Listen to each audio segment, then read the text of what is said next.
During Summer Games Fest 2025, we got a second quick look at the newest build of Crimson Desert, branching out slightly from the combat arena focus and more into completing a whole mission. There were more abilities, more mechanics shown off, and some setting adjustments that put our minds at ease.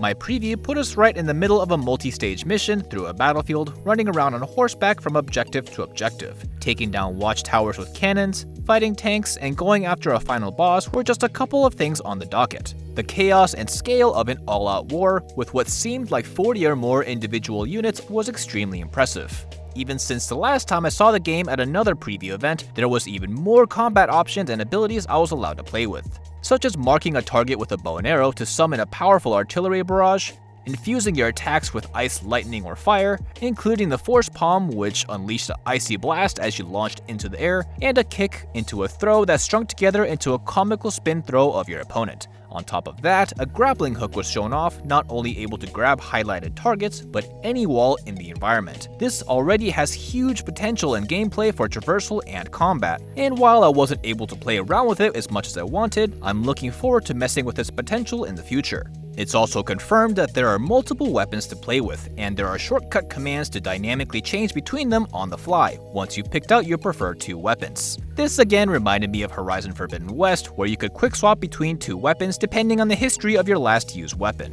There were even other non-combat abilities which were intriguing, such as the sit down and rest command, or a forward scan ability, both which feels like it came straight out of Death Stranding. All of these new considerations keep showing that, once again, developer Pearl Abyss is clearly flexing all possible options in the game, overwhelmingly so. One of my major gripes I had during my hands-on playtime or even watching gameplay were overly aggressive particle effects. While impressive, it did make it difficult to see anything that I was doing. Pearl Abyss did confirm that the particle effects were adjustable in the settings menu, and while none of the preview footage shows it, dynamic HDR when looking at light or dark environments during our playtime was pretty distracting, and they also confirmed that that was adjustable as well. Just the fact that they were upfront about it put me at ease.